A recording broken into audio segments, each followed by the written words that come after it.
o desafio que é o acesso a tratamentos oncológicos, tanto no sistema de saúde público quanto no privado.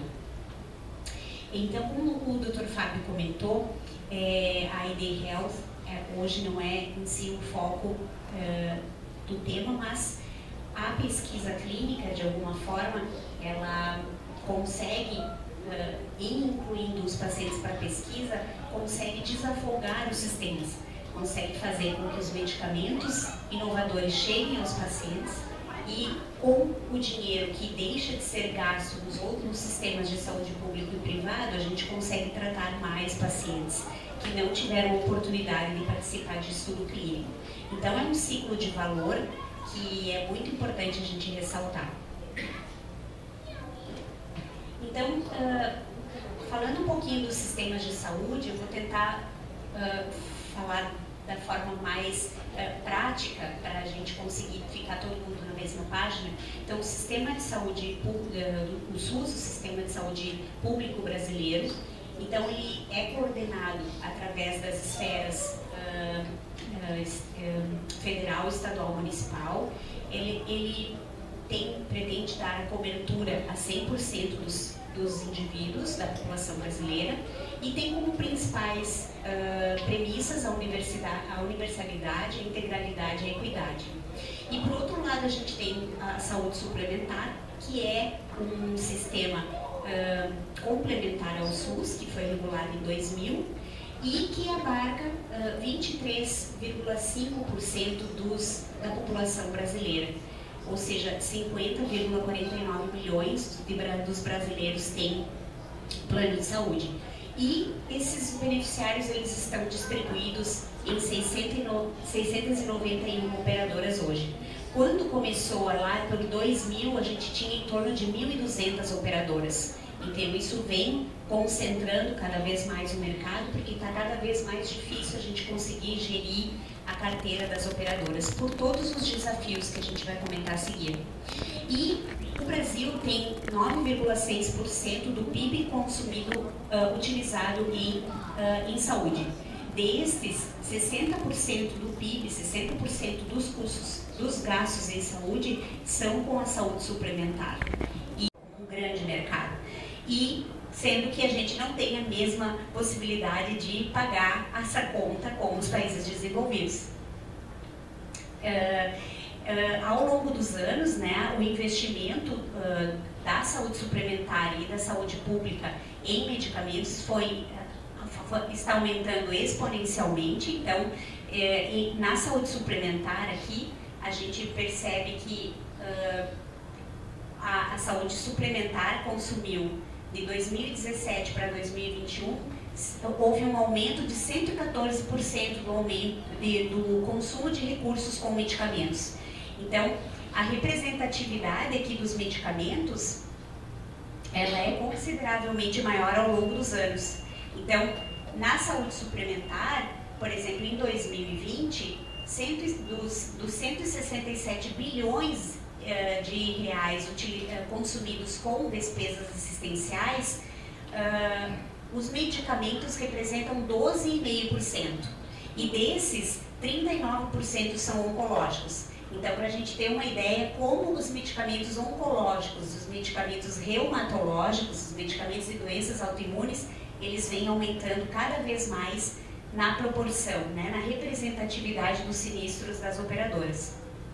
E os medicamentos estão cada vez mais caros. A gente sempre está ouvindo na mídia, né? Imunoterapia, medicamentos CAR-T, que são aquelas terapias celulares para pacientes com linfoma e leucemia, medicamentos que custam na base de 2,5 bilhões para um paciente, medicamentos que alteram a vida, a curva da doença, por exemplo, em esclerose muscular espinal, que custa 8 milhões. Então a gente tem medicamentos cada vez mais caros e que fica cada vez mais complexa fazer essa gestão.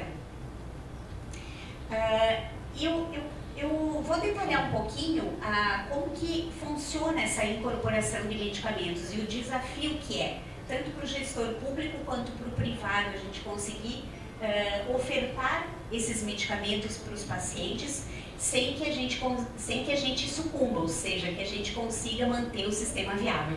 A gente tem o que a gente chama do cobertor curto, né? Ou a gente tapa a cabeça ou tapa o pé. A gente não consegue tapar tudo, porque o recurso é finito e as necessidades da saúde são infinitas. Então, inicialmente o medicamento, ele passa pela Anvisa, pela Agência Nacional de Saúde Suplementar. Esse medicamento, então, ele tem uma análise na Anvisa de toda a qualidade e segurança, né, e a eficácia, tem toda uma avaliação crítica disso, e aí ele passa a vigorar com o registro na Anvisa. A partir do momento que ele tem registro na Anvisa, esse medicamento, então, ele vai para precificação, e ele é precificado na CMED. A CMED é uma Câmara de Regulação de Medicamentos, do mercado de medicamentos, que é um departamento interministerial que avalia como esse medicamento está sendo precificado em outros países, numa cesta de países que estão aqui definidos. Que estão aqui definidos, né? E vocês vejam aqui que são todos países de primeiro mundo. E aí a gente consegue, através desses preços que estão sendo praticados em outros países, a gente precificar o nosso produto aqui dentro.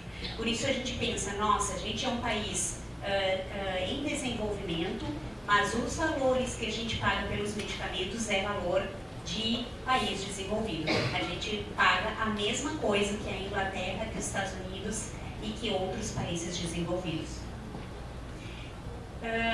Passando aqui depois que o medicamento tem preço, ele passa por avaliação de tecnologia. No sistema de saúde público, a gente tem a Conitec, que é a Comissão Nacional de Incorporação de Tecnologias em Saúde. Ele faz o quê? Ele avalia a eficácia e segurança do medicamento e também faz estudos de custo e efetividade. Ele avalia se aquele medicamento cabe no bolso do brasileiro, ou seja, do gestor público. E no mercado privado, a gente tem então a CoSaúde, que é o departamento, é o comitê, que é um comitê permanente de regulação de atenção à saúde, dentro da Agência Nacional de Saúde Suplementar, que faz a avaliação das tecnologias em saúde no âmbito da saúde suplementar, dos medicamentos. E detalhando um pouquinho sobre como funciona esse fluxo dentro do sistema público. O medicamento, então, a gente tem uma solicitação de incorporação, né, na Conitec. Então, qualquer pessoa, qualquer indústria, qualquer associação de pacientes, qualquer sociedade médica pode entrar com um pedido de avaliação na Conitec de alguma tecnologia, de algum medicamento, de algum dispositivo, de algum produto para a saúde. Ele passa então por uma avaliação na Conitec, avaliação de eficácia, segurança e efetividade e estudos de avaliação econômica. E aí então sai uma portaria de incorporação. Então nem tudo que a Conitec avalia, ele tem parecer favorável à incorporação. Mas quando tem parecer favorável à incorporação, ele depois disso passa por uma instância muito grande até chegar realmente na prescrição do médico. Então, se faz a publicação da versão do PCDT. PCDT são protocolos clínicos e diretrizes terapêuticas do Ministério da Saúde. Então, às vezes acontece que o medicamento ele tem um parecer favorável pela Conitec, mas ainda não tem o PCDT do Ministério. Então, isso é um entrave e a gente precisa que esse PCDT seja desenvolvido para que isso possa chegar na prescrição para o paciente. Depois disso, então, ele tem vários outros, como a pactuação do financiamento, a atualização da tabela SUS e realmente a aquisição do medicamento. Então, na teoria, esse processo deve ser em 180 dias, mas na prática não é assim. A gente sabe que mesmo que apareçam portarias de incorporação, o medicamento às vezes demora 2 a 3 anos para chegar na prescrição do paciente. Então isso para nós é muito complexo, é um desafio a tratar pacientes oncológicos e hematológicos na saúde pública, porque apesar de a gente já ter uma lentidão de aprovações de medicamentos, a gente ainda por cima tem dificuldades de implantação. Sem contar que existe um estudo que eu não citei aqui, mas é muito interessante, que é o meu SUS não é igual ao do seu SUS. Ou seja, se fez um levantamento das APACs de vários centros de oncologia do país e se percebeu uma disparidade de tratamentos, mesmo a gente tendo esses medicamentos aprovados na Conitec e já incorporados. Aqui a gente tem uma avaliação de como são feitos os estudos de custo-efetividade dos medicamentos. Fica aqui como uma provocação. E como que funciona na saúde suplementar? Na saúde suplementar, então, os planos de saúde funciona um pouco diferente, porque os medicamentos endovenosos, subcutâneos e intramusculares, né, os que a gente chama de medicamentos parenterais, eles não sofrem, oncológicos, eles não sofrem avaliação de tecnologia na saúde suplementar. Então, o medicamento endovenoso, ele é incorporado automaticamente, que ele é registrado na Anvisa.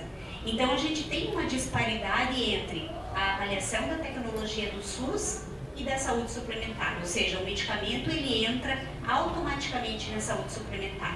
Então, isso é ruim para o sistema, apesar de que é bom para o paciente, mas é ruim para o sistema como um todo, porque a gente muitas vezes tem medicamentos aprovados na Anvisa com ganhos marginais de eficácia, ou seja, que funcionam muito pouco a mais do que o medicamento que é o tratamento padrão. Então a gente acaba muitas vezes onerando o sistema por conta de que a gente não tem essas avaliações. A única coisa que a gente avalia na saúde suplementar são os medicamentos oncológicos via oral. As terapias oncológicas via oral é o que a ANS avalia. Então, detalhando um pouquinho, mas para não entrar muito em legislação, hoje, então, a gente tem uma forma de avaliar os medicamentos oncológicos via oral de uma forma muito mais sistemática do que antes. Então, antes a gente sabia que o rol da ANS ele era aprovado a cada 2 anos e isso acabava levando muito atraso para incorporar medicamentos via oral oncológicos, e a gente sabe que hoje eles entram automaticamente no rol depois da apreciação da CoSaúde. Então, isso foi um ganho, sim. A gente tem avaliações sequenciais desses medicamentos e a gente consegue fazer com que ele chegue na prateleira para uso muito mais rápido do que chegava antes.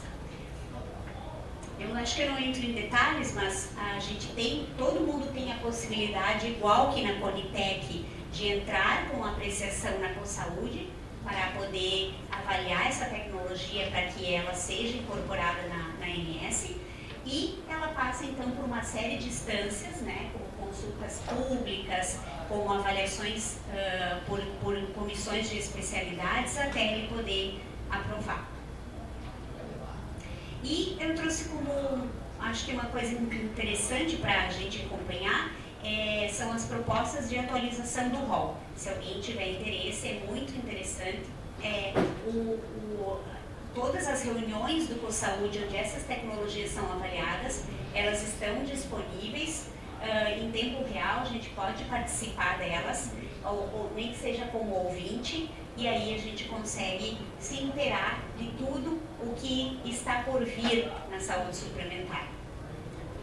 E outra coisa importante que acontece é que medicamentos que são incorporados na saúde pública pela Conitec, automaticamente são incorporados pela saúde suplementar. Então, de alguma forma, isso também chega à saúde suplementar. E a gente tem, então, a nova lei, a Lei 14.454, que é uma lei que diz que toda aquela confusão que deu sobre rol taxativo, rol exemplificativo, onde a gente alguns diziam que o plano de saúde, o rol era só um exemplo, e tinha outra corrente que dizia que o rol era o que tinha que ser dado. Então, acabou que pela 14454 a abrangência de coberturas é muito maior. Ou seja, se a gente tem essa avaliação dessa tecnologia na saúde, em algum órgão de avaliação de tecnologias, nacional ou internacional, ou existe comprovação de eficácia à luz das ciências da saúde baseada em medicina, baseada em evidência, e plano terapêutico, ela deveria ser incorporada. Então, está bem complexa a gestão dentro dos planos de saúde, porque o que é uma evidência em saúde? É muito complexo a gente poder definir isso. Às vezes um estudo clínico muito simples, que envolveu poucos pacientes, pode ser uma evidência, quando na verdade a gente pode não estar agregando valor àquele paciente. Mas, apesar de tudo, a gente tem importantes ações, né, que podem e são tomadas pelos planos de saúde, pela saúde suplementar e pelo sistema público, para a gente conseguir entregar para os pacientes qualidade assistencial e conseguir sobreviver, né? E ações em prevenção e educação de saúde, a gente vê, e elas devem ser potencializadas, elas devem ser incentivadas pelas políticas públicas. O diagnóstico precoce e screening populacional, ou seja, quanto antes a gente descobre o câncer, menos custo e melhor para o paciente. A avaliação criteriosa, então, dessas tecnologias através de estudos de custo-efetividade. Uso de biosimilares, similares, isso já vem sendo feito. E protocolos de incorporação ordenada e racional de tecnologias, que são os PCDTs e as tratativas oncológicas. A navegação do paciente oncológico pelo operador e pelo sistema público, isso também já vem sendo feito, ou seja, uma equipe especializada de enfermeiros e médicos que conseguem conduzir o paciente pelo melhor caminho, para que ele não faça coisas desnecessárias, para que ele faça o exame certo na hora certa, para que ele consiga perpassar pelo melhor caminho, pelo caminho mais fácil. E também outro foco importante público. E o desafio maior, né, a sinistralidade das operadoras cada vez mais desafiante na gestão, né, e progressivamente as operadoras estão com maior déficit e menos possibilidades de conseguir atingir essas metas de gestão da carteira. Porque é importante só colocar aqui que a saúde suplementar, quando a gente tem um plano de saúde e o paciente paga pelo plano de saúde, a cultura nossa, né, não, eu tenho um plano de saúde, eu vou usar.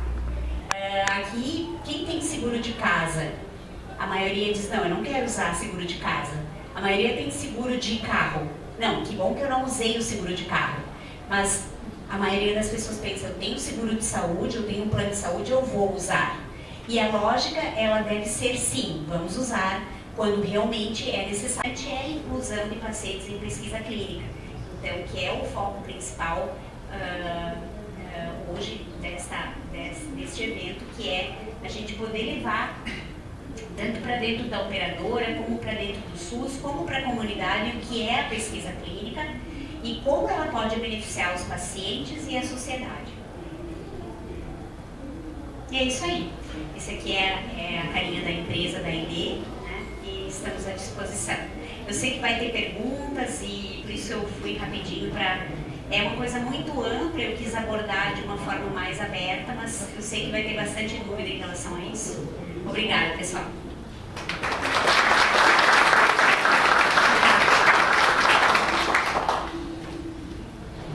Eu acho que você pode ficar aí para as perguntas. Deixa eu ver se está funcionando. A minha primeira pergunta é bem simples. A gente vê que existe todo um processo de incorporação de novas tecnologias, que passam por diferentes comissões. Por que depois de toda essa avaliação elas acabam de fato não sendo incorporadas? Porque a gente tem exemplos aí de medicamentos que estão há anos aprovados pela Conitec que não foram incorporados para a lista do SUS. Por exemplo, a imunoterapia para melanoma, entre outros exemplos. Não existe, então, uma lei que obrigue que essa incorporação seja feita, apesar dos 180 dias. A gente vê isso muito na prática, tabelas do SUS extremamente defasadas, e aí você tem toda uma avaliação, ela é ok, tem evidência científica, é aprovada, é incorporada, e aí no final não chega à ponta que é a prescrição e utilização pelo paciente.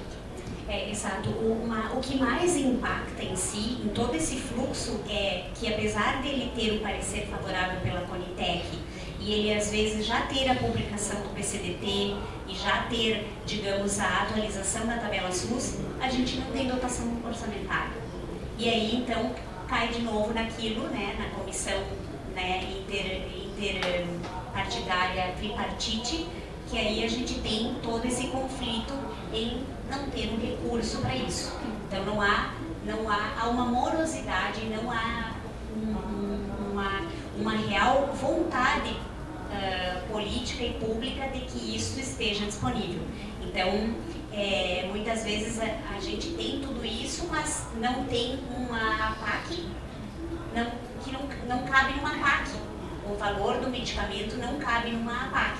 Então, se pressupõe uma compra centralizada pelo governo, e isso tudo empaca.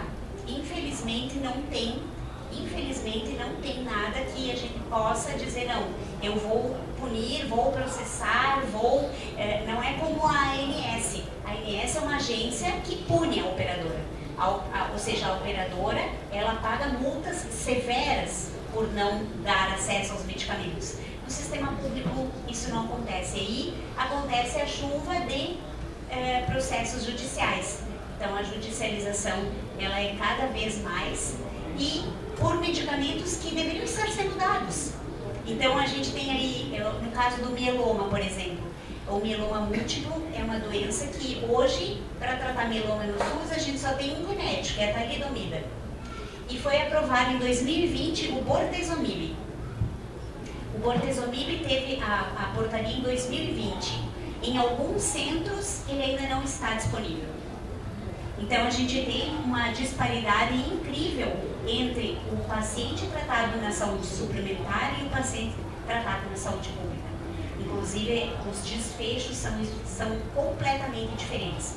Por quê? Porque na saúde suplementar a gente tem acesso a praticamente todos os medicamentos que estão disponíveis no mundo inteiro. Então é uma disparidade incrível nos dois sistemas em relação ao acesso a medicamentos. E há resultado, né? Obviamente, se a gente comparar os resultados finais, mostram que, né, os pacientes que têm acesso à saúde suplementar acabam tendo um desfecho melhor, infelizmente, do que os pacientes no SUS. Exatamente. Isso é uma coisa que a gente quer muito fazer com que as políticas públicas consigam melhorar isso. E uma das formas que o paciente tem de ter acesso a essas tecnologias, já que no SUS não tem, é através da pesquisa clínica.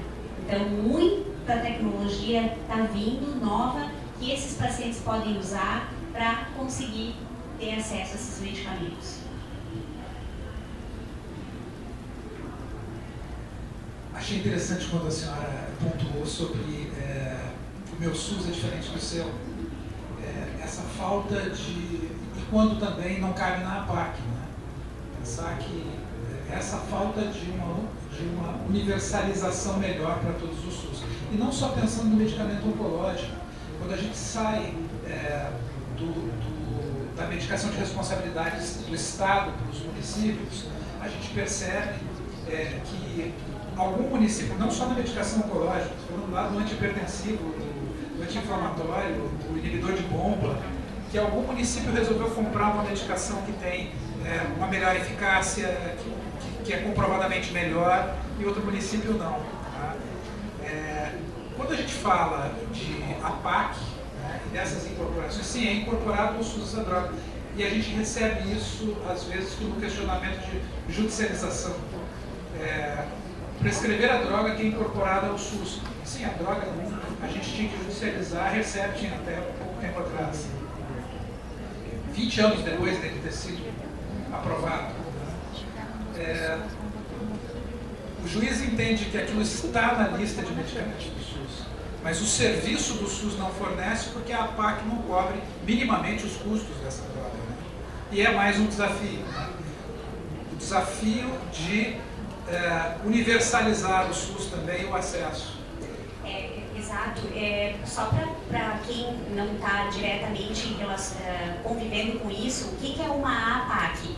A APAC é um formulário que é emitido pelo médico oncologista, hematologista, para pedir um determinado tratamento.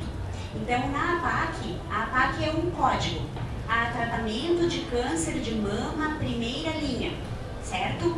Este documento faz com que o SUS, o sistema público, pague ao centro, pague ao hospital um determinado valor. É tipo um pacote. Ou seja, ele não quer saber qual é o remédio que tu está dando para ele. Ele quer saber, ele vai te pagar por aquele código. Então, dentro daquela APAC pode estar um tratamento que o hospital entendeu que ele é importante, e ele é à luz da medicina baseada em evidência, e é o tratamento padrão, e ele é fornecido, e o hospital pode dizer, não, esse medicamento aqui, ele não está sendo pago totalmente por esse pacote. É mais ou menos como dizer assim, bom, eu paguei por uma cirurgia de próstata, eu estou pagando por uma cirurgia de próstata, mas eu quero a cirurgia robótica. Ah, mas o valor que eu estou te pagando pela cirurgia de próstata é X. Ah, então eu não vou te dar a cirurgia robótica porque eu não consigo cobrir meu custo com a cirurgia robótica. Então ele passa a dar a cirurgia convencional. Não sei se ficou claro. Então, os medicamentos que são utilizados em um centro podem não ser os mesmos do que utilizado em outros centros. Então, por exemplo, centros de universitários, centros grandes que têm outros tipos de financiamento conseguem dar para aquele paciente um medicamento que custa a mais do que o recebo do SUS, porque ele consegue pagar de outro jeito. Mas tem centros que não têm essa possibilidade de outras formas de remuneração e acabam então dando outros tratamentos ou omitindo aquele tratamento que seria o ideal. Então por isso que a gente fala assim, o meu SUS é diferente do seu SUS, porque dependendo de onde o paciente está sendo tratado, o acesso a determinadas drogas é diferente. Então isso seria super importante a gente ter uma padronização, né, do que contempla aquela APAC, o que tem que estar contido lá dentro para que todos os pacientes pudessem ter acesso aos mesmos tratamentos. E hoje isso não acontece. Então acho que é bem importante a gente, nós como médicos, como sociedade de pacientes, podermos nos mobilizar para cobrar isso, né, dos gestores. Que o gestor faça uma auditoria adequada para que isso seja cumprido e que realmente o que está aprovado no SUS seja realmente utilizado pelos pacientes.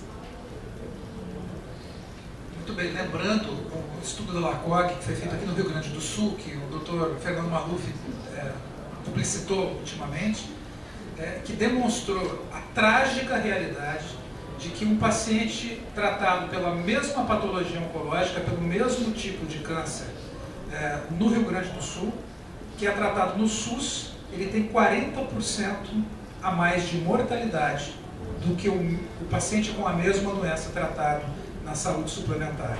Né? Então isso aí eu acho que é a reflexão de que algo tem que ser feito.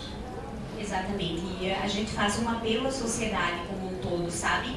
Entre nas consultas públicas, participe de sociedades de especialidade para os médicos, para os pacientes, associação de pacientes, porque eu acho que tudo isso fortalece, né, a sociedade como um todo para que mais pacientes possam ter acesso aos medicamentos que são extremamente imprescindíveis. A gente não está falando de qualquer remédio, a gente está falando de trastuzumab para quem é HER2, a gente está falando de bortezomib para quem tem um mieloma múltiplo, que são medicamentos que são essenciais para a sobrevida dos pacientes. Não sei se tem alguma outra pergunta, alguém se anima? A gente tem que levar o microfone com fio. Tá, tem aí. Então tá, fico à disposição. Muito obrigada.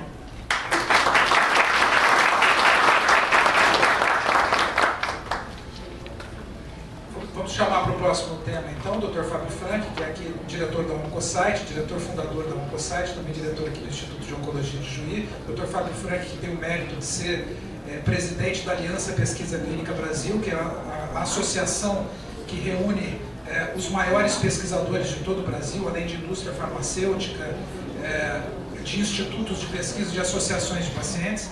Também membro já há vários anos da diretoria da Sociedade Brasileira de Oncologia Clínica, tratando agora sobre o cenário da pesquisa clínica, que talvez seja, dentro de toda essa problemática, uma das soluções. Né? A pesquisa clínica é uma solução em acesso, que através da pesquisa clínica, e que nós vamos ter depois aqui uma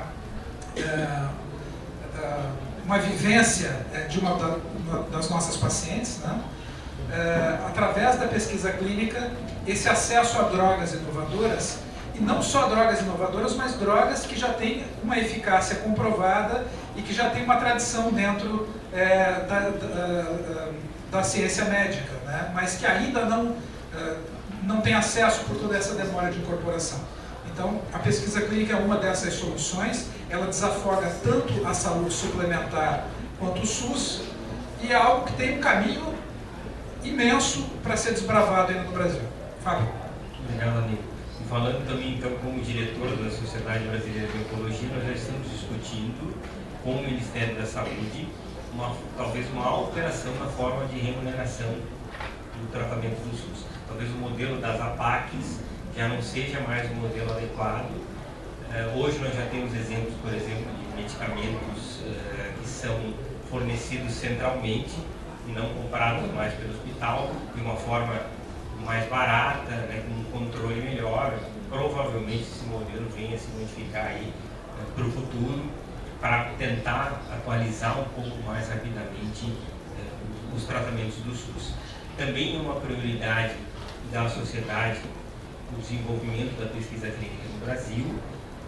Nós temos hoje várias associações e ONGs de pacientes, como por exemplo o Oncoguia de São Paulo, que prioriza a pesquisa clínica, o Instituto Vencer o Câncer, que é junto com o Dr. Drauzio Varela, o Dr. Fernando Maluf e o Dr. Buzaide, também priorizam a disseminação da pesquisa clínica para o país inteiro, porque eu vim aqui não para facilitar, mas vou complicar um pouco mais na minha apresentação. Os tratamentos eles vão se tornar mais complexos, mais caros, e o grande desafio é, se nós já temos uma dificuldade enorme de acesso agora, como vai ser para daqui por diante? Então, se nós não nos articularmos em parcerias públicas e privadas, se nós não também acessarmos o que existe de melhor no mundo, certamente os nossos pacientes ficarão longe, né, de todos esses tratamentos. Então, por isso que há cerca de 18 anos eu ousei pensar em pesquisa clínica em Juí como uma forma de acesso para os meus pacientes. E tudo acabava sempre, né, na mesma solução. O SUS não fornecia, o paciente não tem plano de saúde, judicialização. E aí a judicialização acaba sendo um problema público e social muito grande. E quando a gente judicializa um medicamento, geralmente o que é feito é um bloqueio das contas do Estado, o medicamento ele é comprado a um valor acima de mercado, existe muito desperdício. Nós recebemos às vezes contato da Coordenadoria de Saúde com medicamentos que estavam para vencer na semana seguinte, que custavam R$15 mil no frasco. Então você tem dificuldade de controle, você tem dificuldade de otimização da dose. E aí eu pensei, bom, qual é a solução para tudo isso? Como é que se tem acesso? E aí numa palestra no Congresso americano, eu vi uma pesquisadora canadense falando que no Canadá a melhor maneira de se ter acesso a tratamento inovador e a tratamento de ponta era pela pesquisa clínica. E aí que eu pensei, bom, se no Canadá é assim, por que não pode ser feito assim no Brasil? E aí eu fui em busca de oportunidades, de parcerias, para que a gente começasse a fazer pesquisa, e felizmente hoje Juí se consolida como um dos grandes centros de pesquisa que existem no Brasil, em termos de tamanho, de experiência e de número de protocolos. Esse é um site do governo americano. Toda pesquisa clínica, para ser iniciada globalmente, ela tem que ser registrada nesse site. Então, um exercício simples, quando a gente digita IJUI, aparece lá 250 estudos clínicos já foram realizados, e alguns já não fazem mais parte dessa lista, mas nós já ultrapassamos hoje 300 estudos clínicos que foram iniciados aqui. E para isso nós precisamos de parceiros. Quais são esses parceiros? Desde parceiros da indústria farmacêutica até grupos de pesquisa que hoje desenvolvem pesquisas próprias com dinheiro captado da iniciativa privada. Um exemplo mais próximo agora, nós fechamos parceria recentemente com o Hospital Einstein, que está desenvolvendo estudos clínicos. Eles inauguraram um centro de pesquisa lá, de milhares de metros quadrados, e que visa então pesquisas clínicas para solucionar alguns tipos de câncer muito mais comuns no Brasil, como o câncer de colo de útero, por exemplo. Então essas parcerias são fundamentais para que a gente possa desenvolver isso. A pesquisa, ela está em ascensão. A gente vê aqui a questão do investimento hoje que nós temos em pesquisa clínica.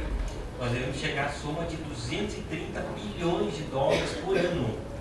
Então vocês imaginam que se investe 230 bilhões de dólares por ano em pesquisa.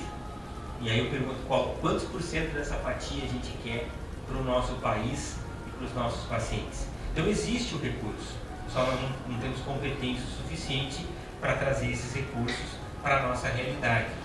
Outro dado interessante, se gasta no desenvolvimento de medicamentos cerca de 10 anos e o custo chega a 5 mil dólares por minuto.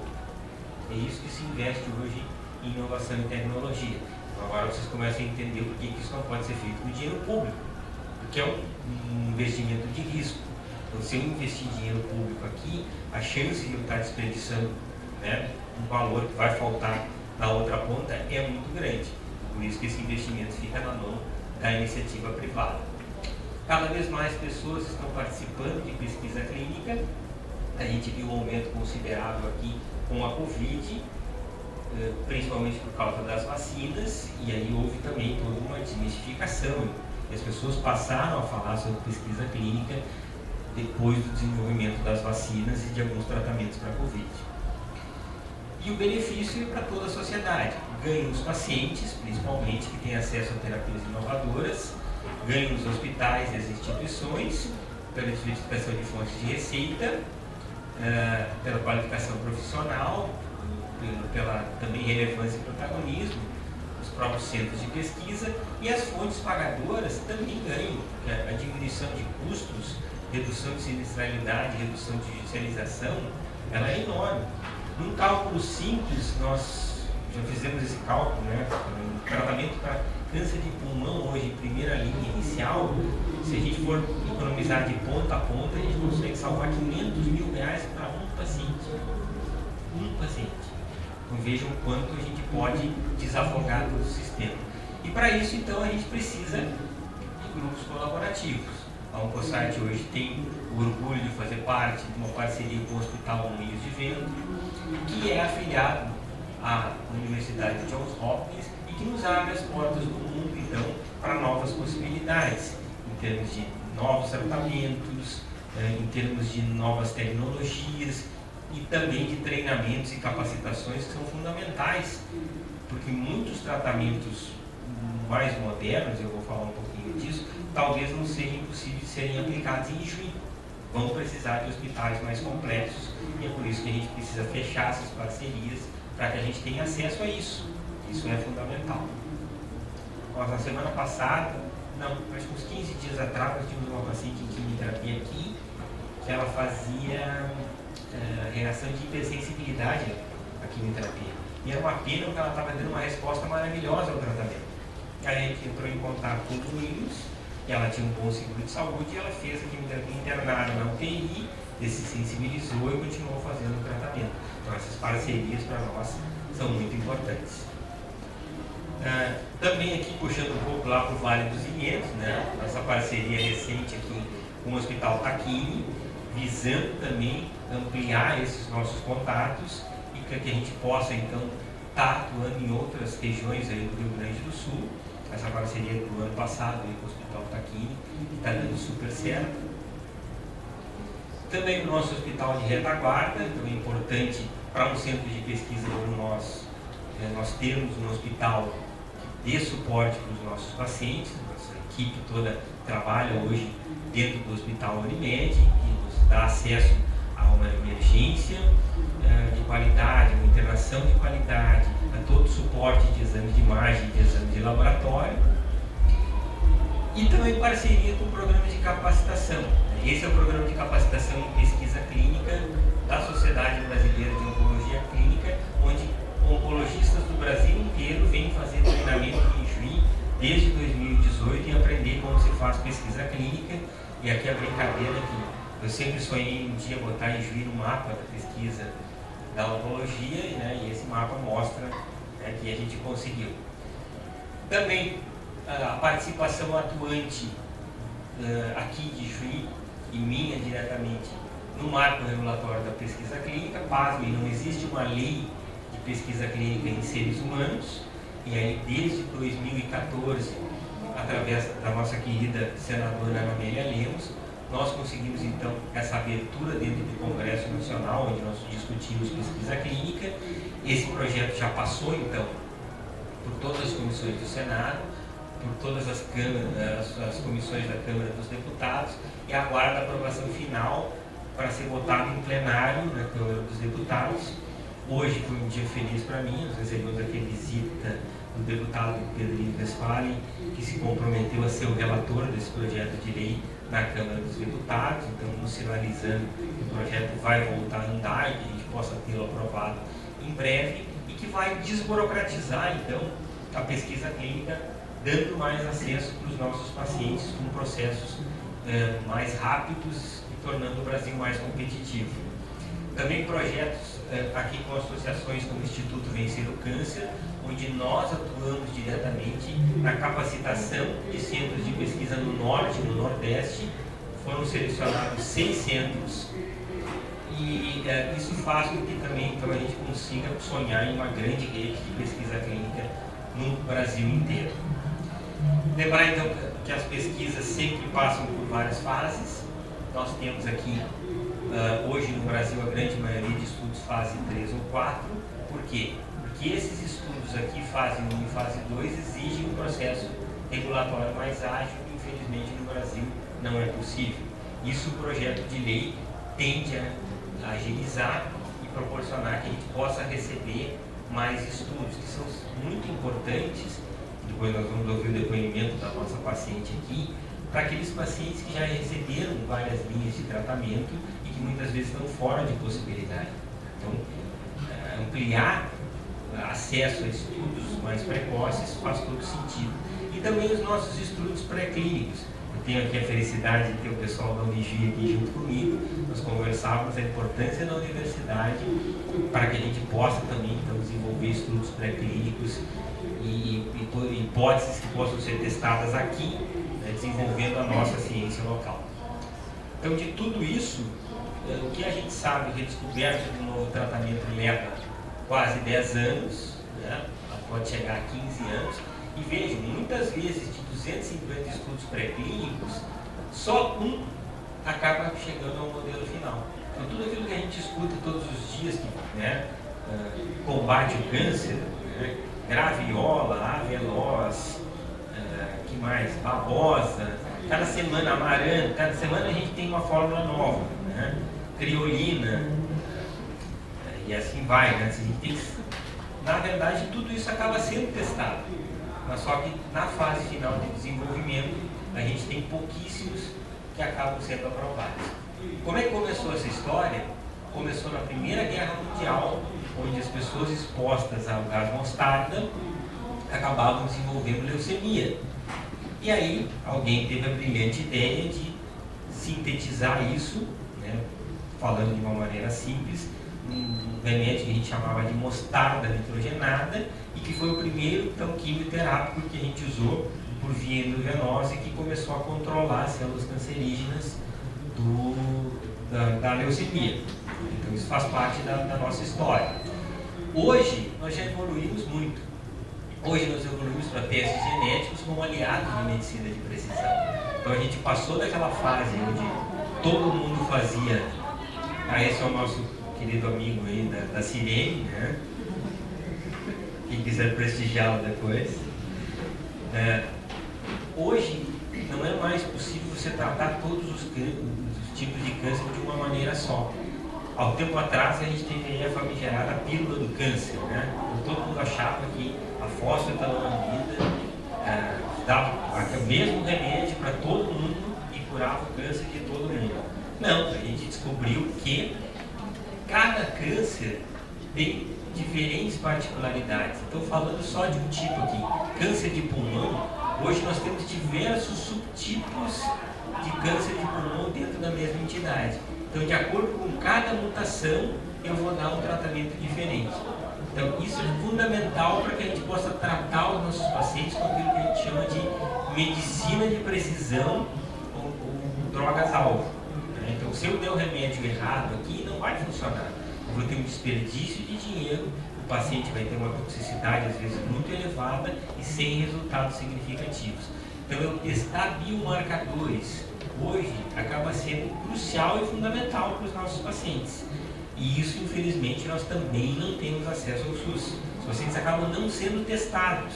Então, o simples fato de encaminhar o paciente para uma pesquisa já propicia que ele faça esses testes de biomarcadores e a gente consiga encaixá-lo em um desses tratamentos. Isso independente se o paciente for do SUS ou se o paciente for privado, a gente acaba tendo esse acesso universal. Não é à toa, né, que a medicina foi evoluindo, o tratamento oncológico também, que anos atrás, o Prêmio Nobel de Medicina e Fisiologia, em 2018, foi para 2 pesquisadores, um japonês e um americano, que descobriram então o princípio da imunoterapia. O que é a imunoterapia? Nós passamos da era então onde a gente usava um remédio tóxico para atacar o câncer e que atacava também as nossas células sadias, para um tratamento que ele visava objetivamente o seguinte: se descobriu que o câncer ele freava os nossos sistemas de defesas. Então, quando o câncer começa a se desenvolver, as nossas defesas ficam paralisadas. E esse tratamento, então, ele libera esse freio e faz com que as nossas defesas voltem a trabalhar e voltem a combater o câncer. Isso é tão verdade que a gente começou, então, a ter respostas muito boas para diversos tipos de câncer que a gente não tinha tratamento. E esse é o princípio, então, da imunoterapia. Aqui só um exemplo, né, de como isso pode funcionar. Um paciente, então, que usou um remédio chamado nivolumab, uma das primeiras imunoterapias, para melanoma. Aqui, em amarelo, a lesão que ele tinha ativa, e depois de 8 semanas de início do tratamento, já a doença totalmente controlada aqui, com respostas que a gente não via antes e com efeitos colaterais muito menores, as pessoas com qualidade de vida e vivendo melhor. Estamos evoluindo agora para a fase então, da terapia celular, que é um outro avanço aqui. CAR-T-cell. Todo mundo já deve ter ouvido falar do caso do paciente de Ribeirão Preto, né, que conseguiu ficar curado lá depois de um tratamento. E esse tratamento é exatamente isso. Você retira, de uma maneira simples, retira células de defesa, reprograma elas no laboratório e injeta elas com a capacidade de reconhecer e combater o câncer de cada paciente. É isso que nós chamamos então de transplante de células T, que é o mesmo princípio, né, das vacinas. Então, você tem todo esse preparo das células de defesa que acabam sendo então produzidas, adaptadas e injetadas no organismo. E aqui também então, com respostas bem promissoras, esse é um paciente com melanoma, né, já politratado, fora de possibilidade de tratamento, e que com o transplante de células T conseguiu uma resposta maravilhosa. Então a gente passou da era, né, dos quimioterápicos, da atuação sobre divisão celular, para a era então dos tratamentos personalizados, da imunoterapia, do transplante de células T. O transplante de células T foi autorizado agora no Brasil para algumas neoplasias hematológicas ao singelo custo de 1.700.000,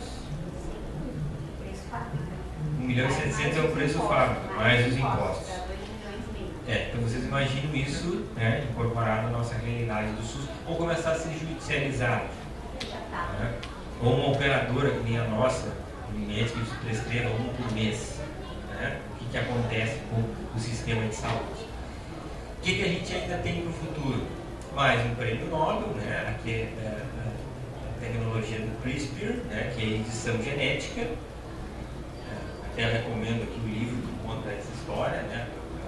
Essa biografia, e que nada mais do que faz a edição de segmentos do DNA que estão defeituosos. Eles acabam, então, essa sonda acaba recortando esse segmento defeituoso e substituindo por um segmento normal e fazendo então que aquele gene que causava o câncer, né, que produzia a doença que estava defeituoso, seja corrigido, né, e que a doença não se reproduza mais. Isso em breve vai estar a nosso dispor. Então, como é que nós vamos ter acesso a tudo isso também? Por isso, a importância de a gente ter pesquisa, porque nós precisamos adequar tudo que está de novo na nossa realidade para que a gente tenha esse acesso mais fácil e, através disso, a gente discuta também de que maneira essas tecnologias estão sendo incorporadas. E é por isso que a gente tem tanto orgulho de ter consolidado o nosso trabalho no Instituto de Oncologia, porque lá a gente consegue ver isso de ponta a ponta. Nós estávamos dando uma entrevista aqui para a Jovem Pan, eu e a doutora Maria Carolina, e estavam perguntando qual seria o modelo ideal. O modelo ideal é que o paciente chegasse, a gente avaliasse a possibilidade de ela entrar em um tratamento em pesquisa, e aquilo que não fosse possível, a gente tenta encaminhar para o tratamento convencional. Hoje, infelizmente, o caminho é inverso, e é por isso que os tratamentos continuam sendo tão caros e a gente costuma ter um custo tão alto. Também é interessante que nós vamos ter que usar, eu já estou indo para a nossa mensagem final, nós vamos ter que usar cada vez mais a tecnologia a nosso favor. Um dado interessante aqui, tem estudantes de medicina aqui na nossa plateia, por que 30% dos estudantes de medicina não querem ser médicos? 30% deles estão fazendo medicina apenas para aplicar o conhecimento em alguma nova tecnologia. Eles não querem exercer a profissão de médico, querem usar em algum tipo de tecnologia, e tudo bem, né? A gente precisa de pessoas que pensem nisso. Um exemplo aqui, bem recente, né, de inteligência artificial. Aqui, então, o paciente com uma ressonância de mama, mostrando ali o seu câncer de mama inicial. Foi feita uma revisão todas as ressonâncias prévias dos pacientes e a inteligência artificial conseguiu diagnosticar o câncer com 4 anos de antecedência, antes do olho humano. Então isso mostra o quanto a inteligência artificial vem para o nosso auxílio. Isso também serve, por exemplo, para diagnósticos não só de imagem, mas de patologia. Então, a gente vai ter inteligência artificial nos ajudando a todo momento aí com essas novas tecnologias. Então, é isso que a pesquisa clínica nos traz, e esse é o desafio que nós temos hoje, de aumentar esse acesso, e isso vai ser feito como? Com eventos como esse, a gente pode desmistificar a pesquisa para toda a população, melhorando a parte de legislação, né, informando cada vez mais pessoas capacitadas para se trabalhar em pesquisa e que possam, de fato, fazer com que isso se torne significativo no nosso país. Voltando um pouquinho aqui à imunoterapia, então eu queria contar, e antes de eu chamar minha querida paciente aqui para o nosso debate, exatamente a história da Lourdes.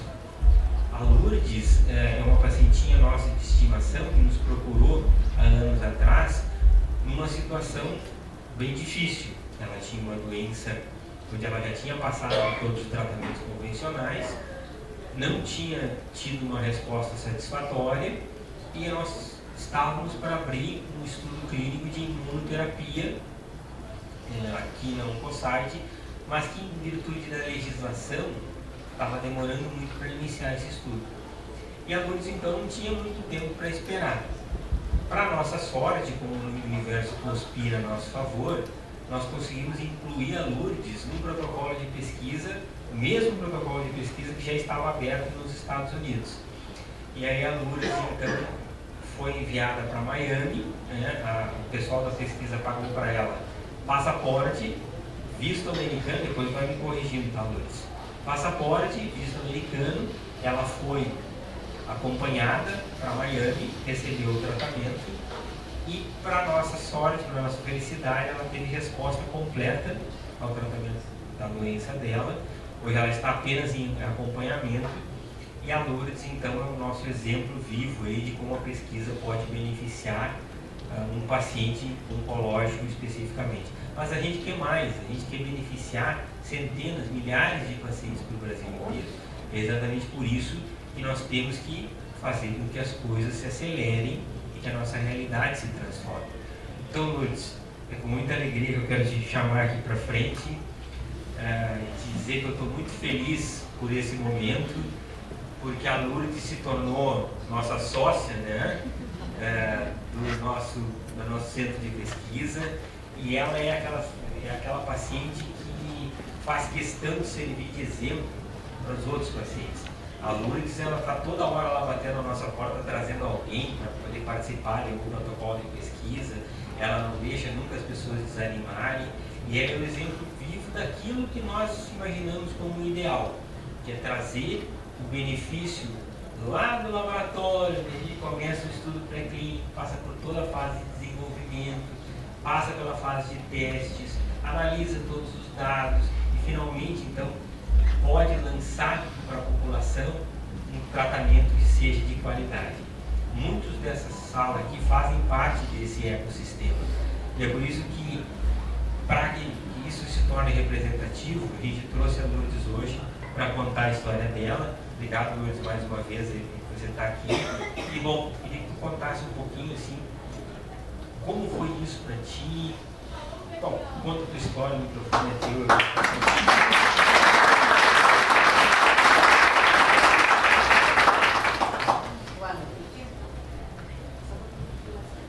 Boa noite.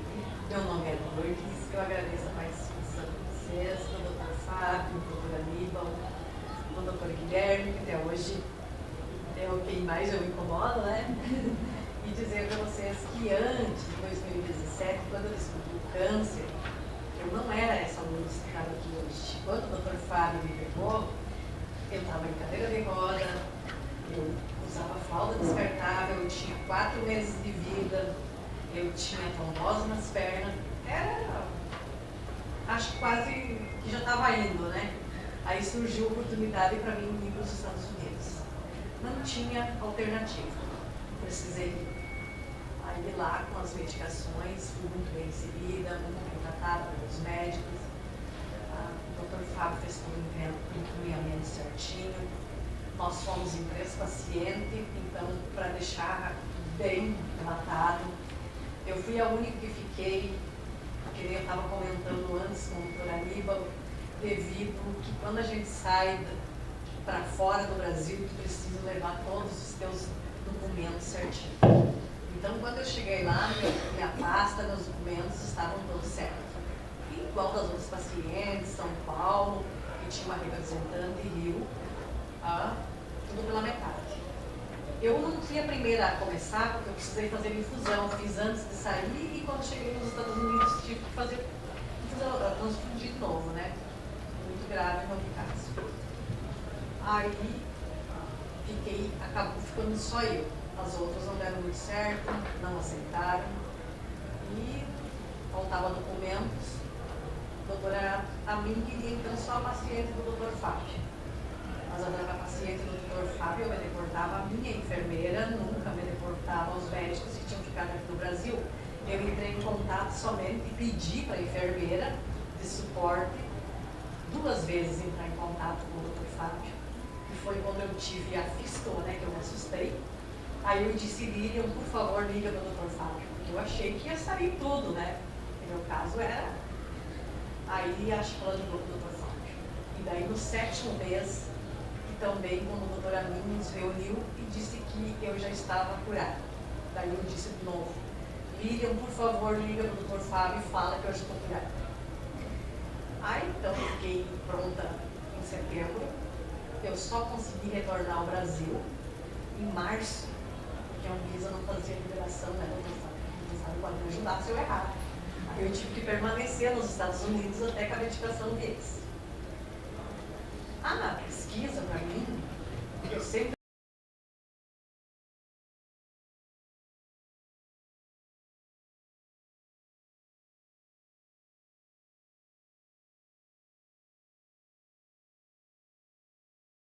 um grande mercado. E sendo que a gente não tem a mesma possibilidade de pagar essa conta como os países desenvolvidos.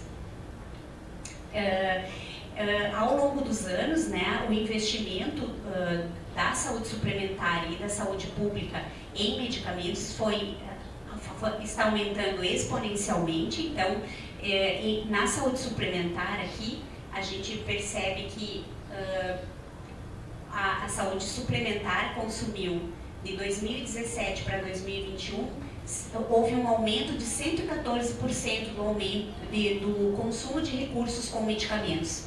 Então, a representatividade aqui dos medicamentos, ela é consideravelmente maior ao longo dos anos. Então, na saúde suplementar, por exemplo, em 2020, dos 167 bilhões de reais consumidos com despesas assistenciais, os medicamentos representam 12,5%. E desses, 39% são oncológicos. Então, para a gente ter uma ideia como os medicamentos oncológicos, os medicamentos reumatológicos, os medicamentos de doenças autoimunes, eles vêm aumentando cada vez mais na proporção, né, na representatividade dos sinistros das operadoras. E os medicamentos estão cada vez mais caros. A gente sempre está ouvindo na mídia, né? Imunoterapia, medicamentos CAR-T, que são aquelas terapias celulares para pacientes com linfoma e leucemia, medicamentos que custam na base de 2,5 bilhões para um paciente, medicamentos que alteram a vida, a curva da doença, por exemplo, em esclerose muscular espinal, que custa 8 milhões. Então, a gente tem medicamentos cada vez mais caros e que fica cada vez mais complexa fazer essa gestão. Eu vou detalhar um pouquinho como que funciona essa incorporação de medicamentos e o desafio que é, tanto para o gestor público quanto para o privado, a gente conseguir ofertar esses medicamentos para os pacientes sem que a gente sucumba, ou seja, que a gente consiga manter o sistema viável. A gente tem o que a gente chama do cobertor curto, né? Ou a gente tapa a cabeça ou tapa o pé. A gente não consegue tapar tudo, porque o recurso é finito e as necessidades da saúde são infinitas. Então, inicialmente o medicamento, ele passa pela Anvisa, pela Agência Nacional de Saúde Suplementar.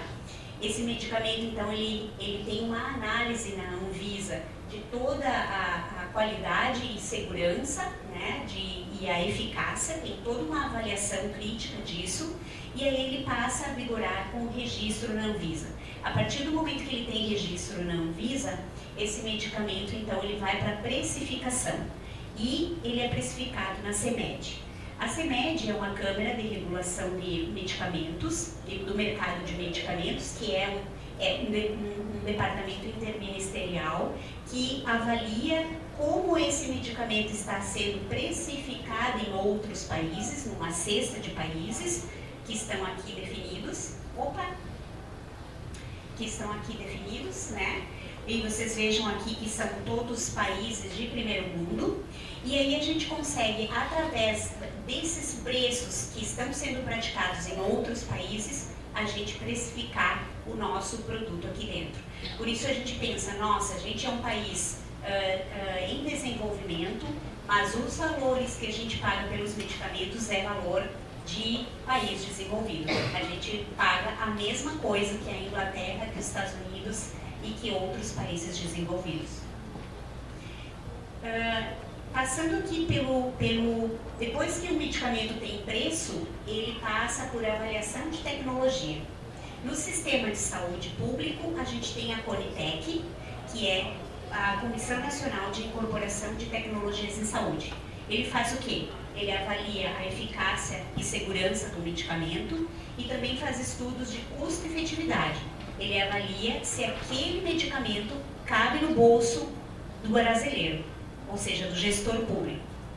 E no mercado privado, a gente tem então a CoSaúde, que é o departamento, o comitê, que é um comitê permanente de regulação de atenção à saúde, dentro da Agência Nacional de Saúde Suplementar, que faz a avaliação das tecnologias em saúde no âmbito da saúde suplementar, dos medicamentos.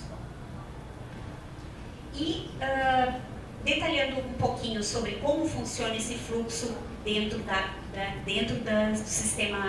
do sistema público. O medicamento, então, a gente tem uma solicitação de incorporação, né, na Conitec. Então, qualquer pessoa, qualquer indústria, qualquer associação de pacientes, qualquer sociedade médica pode entrar com um pedido de avaliação na Conitec de alguma tecnologia, de algum medicamento, de algum dispositivo, de algum produto para a saúde. Ele passa então por uma avaliação na Conitec, avaliação de eficácia, segurança e efetividade e estudos de avaliação econômica. E aí então sai uma portaria de incorporação. Então nem tudo que a Conitec avalia, ele tem parecer favorável à incorporação. Mas quando tem parecer favorável à incorporação, ele depois disso passa por uma instância muito grande até chegar realmente na prescrição do médico. Então, se faz a publicação da versão do PCDT. PCDT são protocolos clínicos e diretrizes terapêuticas do Ministério da Saúde. Então, às vezes acontece que o medicamento ele tem um parecer favorável pela Conitec, mas ainda não tem o PCDT do Ministério. Então, isso é um entrave e a gente precisa que esse PCDT seja desenvolvido para que isso possa chegar na prescrição para o paciente. Depois disso, então, ele tem vários outros, como a pactuação do financiamento, a atualização da tabela SUS e realmente a aquisição do medicamento. Então, na teoria, esse processo deve ser em 180 dias, mas na prática não é assim. A gente sabe que mesmo que apareçam portarias de incorporação, o medicamento às vezes demora 2 a 3 anos para chegar na prescrição do paciente.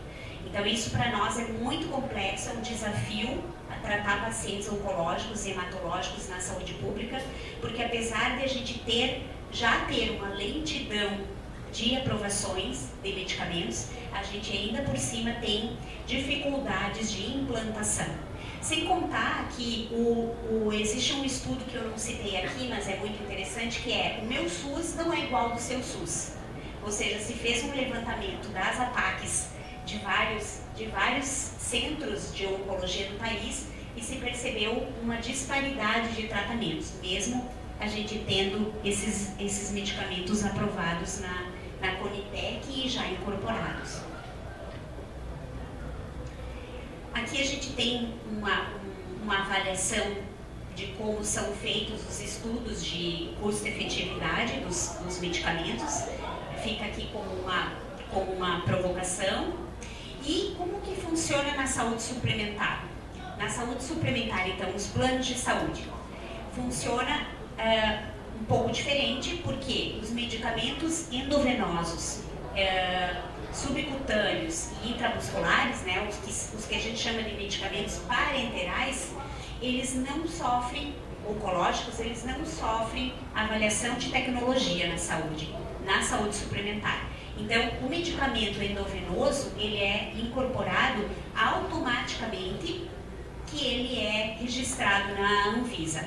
Então, a gente tem uma disparidade entre a avaliação da tecnologia do SUS e da saúde suplementar, ou seja, o medicamento ele entra automaticamente na saúde suplementar.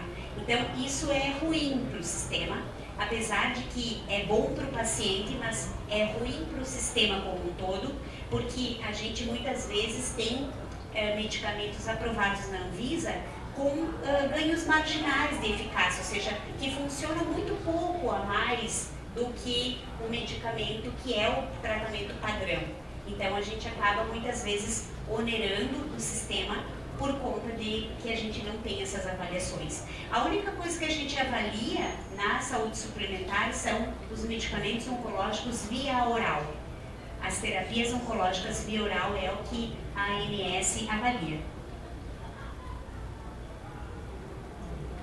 Então, detalhando um pouquinho, mas para não entrar muito em legislação, hoje, então, a gente tem uma forma de avaliar os medicamentos oncológicos via oral de uma forma muito mais sistemática do que antes. Então, antes a gente sabia que o rol da ANS ele era aprovado a cada 2 anos e isso acabava levando muito atraso para incorporar medicamentos via oral oncológicos. E a gente sabe que hoje eles entram automaticamente no rol depois da apreciação da CoSaúde.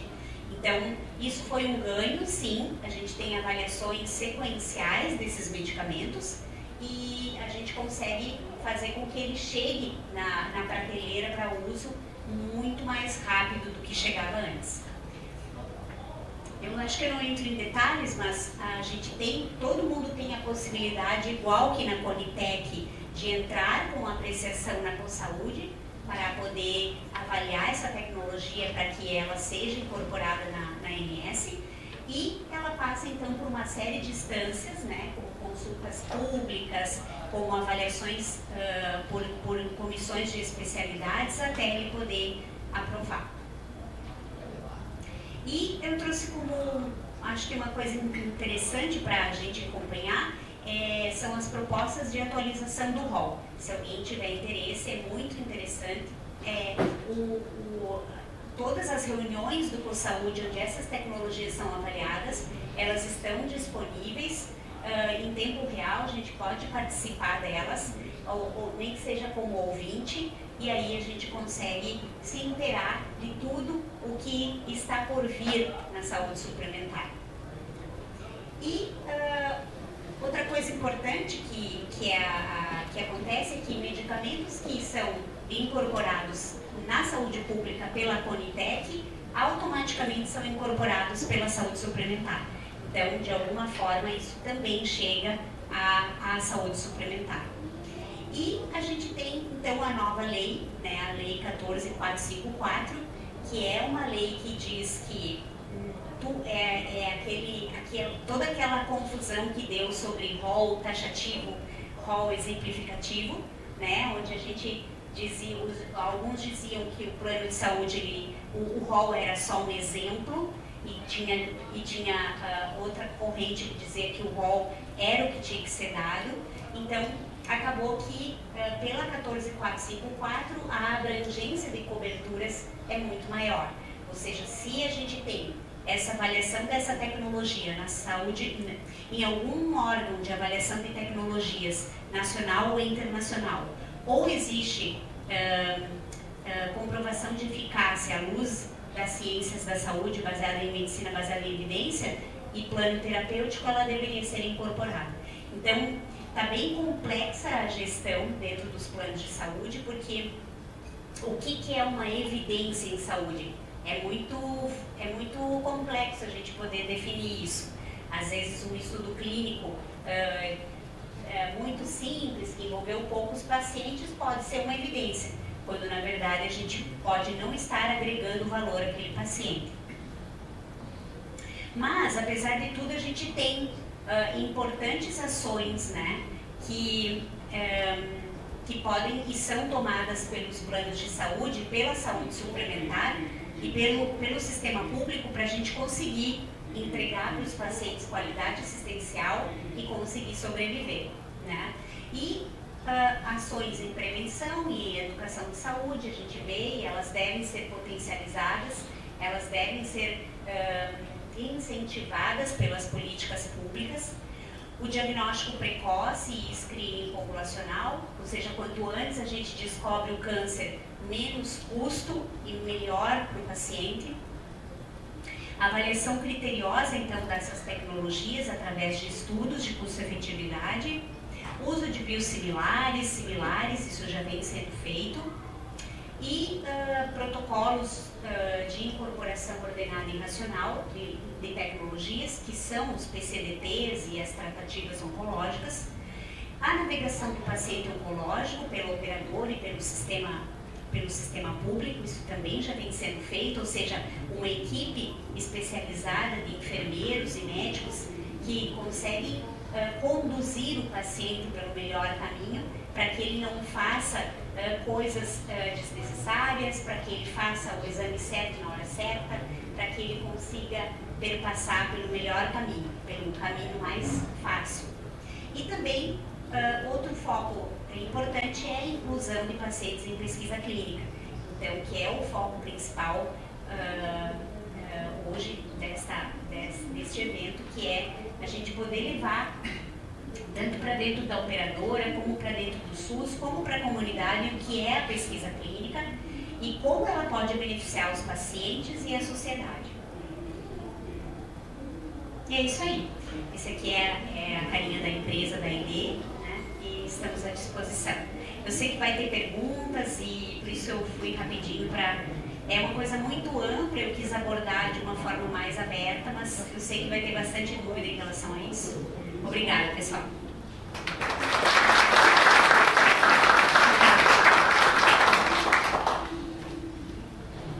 Eu acho que você pode ficar aí para as perguntas. Deixa eu ver se está funcionando. A minha primeira pergunta é bem simples. A gente vê que existe todo um processo de incorporação de novas tecnologias que passam por diferentes comissões.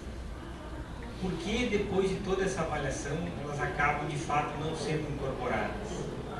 Porque a gente tem exemplos aí de medicamentos que estão há anos aprovados pela Conitec que não foram incorporados para a lista do SUS. Por exemplo, a imunoterapia para melanoma, entre outros exemplos.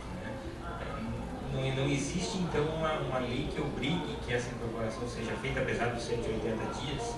Esses, né, a gente vê isso muito na prática, tabelas do SUS extremamente defasadas, e aí você tem toda uma avaliação, ela é ok, tem evidência científica, é aprovada, é incorporada, e aí no final não chega à ponta que é a prescrição e a utilização pelo paciente. Exato. O que mais impacta em si, em todo esse fluxo, é que apesar dele ter um parecer favorável pela Conitec, e ele às vezes já ter a publicação do PCDT e já ter, digamos, a atualização da tabela SUS, a gente não tem dotação orçamentária. E aí, então, cai de novo naquilo, né, na comissão, né, interpartidária, tripartite, que aí a gente tem todo esse conflito em não ter um recurso para isso. Então, há uma morosidade, não há uma real vontade política e pública de que isso esteja disponível. Então, muitas vezes a gente tem tudo isso, mas não tem uma APAC, que não cabe numa APAC. O valor do medicamento não cabe numa APAC. Então, se pressupõe uma compra centralizada pelo governo e isso tudo empaca. Infelizmente não tem nada que a gente possa dizer, não, eu vou punir, vou processar, não é como a ANS. A ANS é uma agência que pune a operadora.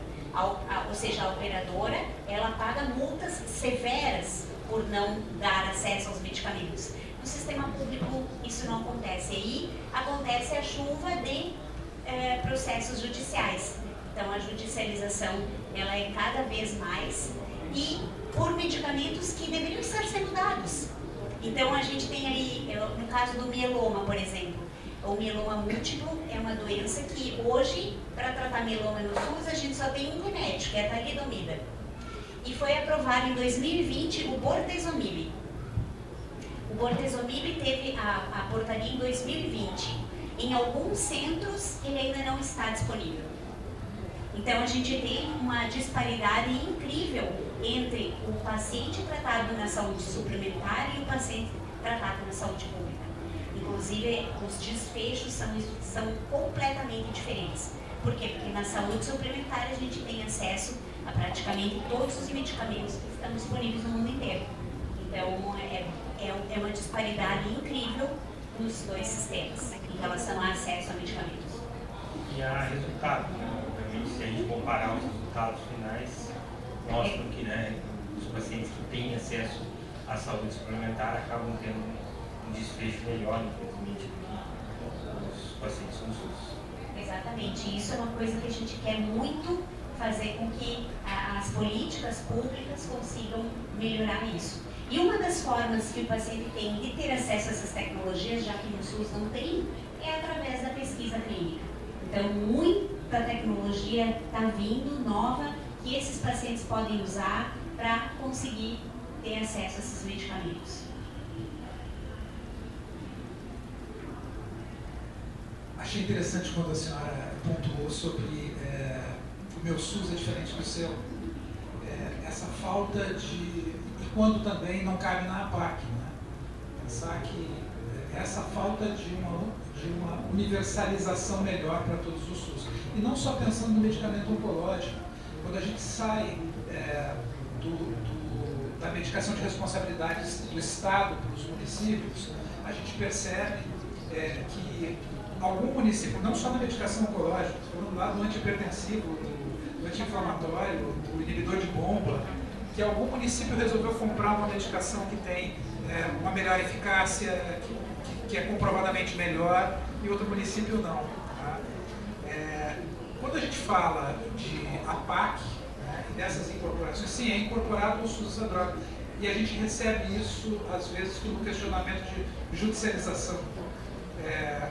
Prescrever a droga que é incorporada ao SUS. Sim, a droga a gente tinha que judicializar, a Recept tinha até pouco tempo atrás.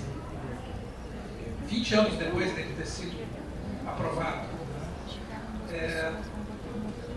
O juiz entende que aquilo está na lista de medicamentos do SUS, mas o serviço do SUS não fornece porque a APAC não cobre minimamente os custos dessa droga. Né? E é mais um desafio. Né? O desafio de universalizar o SUS também o acesso. Exato. Só para quem não está diretamente convivendo com isso, o que é uma APAC? A APAC é um formulário que é emitido pelo médico oncologista, hematologista, para pedir um determinado tratamento. Então, na APAC é um código. Há tratamento de câncer de mama, primeira linha, certo?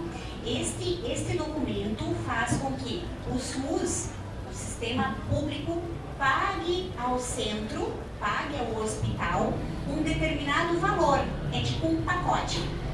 Ou seja, ele não quer saber qual é o remédio que tu está dando para ele. Ele quer saber, ele vai te pagar por aquele código. Então, dentro daquela APAC pode estar um tratamento que o hospital entendeu que ele é importante, e ele é à luz da medicina baseada em evidência, e é o tratamento padrão, e ele é fornecido, e o hospital pode dizer, não, esse medicamento aqui, ele não está sendo pago totalmente por esse pacote.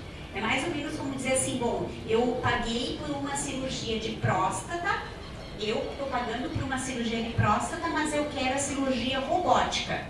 Ah, mas o valor que eu estou te pagando pela cirurgia de próstata é X. Ah, então eu não vou te dar a cirurgia robótica porque eu não consigo cobrir meu custo com a cirurgia robótica. Então ele passa a dar a cirurgia convencional. Não sei se ficou claro. Então, os medicamentos que são utilizados em um centro podem não ser os mesmos do que utilizado em outros centros. Então, por exemplo, centros de universitários, centros grandes que têm outros tipos de financiamento conseguem dar para aquele paciente um medicamento que custa a mais do que o recebo do SUS, porque ele consegue pagar de outro jeito. Mas tem centros que não têm essa possibilidade de outras formas de remuneração e acabam então dando outros tratamentos ou omitindo aquele tratamento que seria o ideal. Então, por isso que a gente fala assim, o meu SUS é diferente do seu SUS, porque dependendo de onde o paciente está sendo tratado, o acesso a determinadas drogas é diferente. Então, isso seria super importante a gente ter uma padronização né, do que contempla aquela APAC, o que tem que estar contido lá dentro para que todos os pacientes pudessem ter acesso aos mesmos tratamentos. E hoje isso não acontece. Então, acho que é bem importante a gente, nós como médicos, como sociedade de pacientes, podermos nos mobilizar para cobrar isso, né, dos gestores. Que o gestor faça uma auditoria adequada para que isso seja cumprido e que realmente o que está aprovado no SUS seja realmente utilizado pelos pacientes. Muito bem, lembrando o estudo da LACOG, que foi feito aqui no Rio Grande do Sul, que o Dr. Fernando Maluf publicitou ultimamente, que demonstrou a trágica realidade de que um paciente tratado pela mesma patologia oncológica, pelo mesmo tipo de câncer no Rio Grande do Sul, que é tratado no SUS, ele tem 40% a mais de mortalidade do que o paciente com a mesma doença tratado na saúde suplementar. Né? Então isso aí eu acho que é a reflexão de que algo tem que ser feito. Exatamente, e a gente faz um apelo à sociedade como um todo, sabe?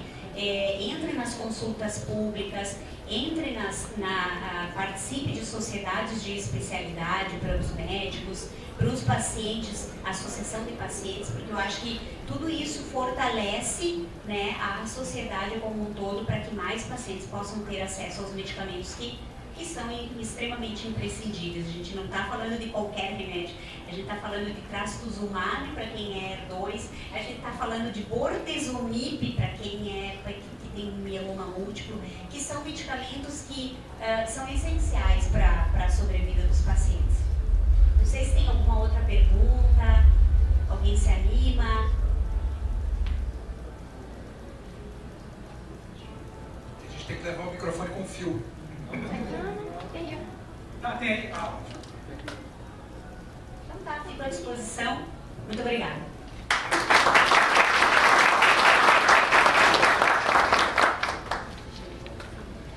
Vamos chamar para o próximo tema, então, o Dr. Fábio Frank, que é aqui o diretor da Oncosite, diretor fundador da Oncosite, também diretor aqui do Instituto de Oncologia de Juí. Dr. Fábio Frank, que tem o mérito de ser presidente da Aliança Pesquisa Clínica Brasil, que é a associação que reúne os maiores pesquisadores de todo o Brasil, além de indústria farmacêutica, de institutos de pesquisa, de associações de pacientes.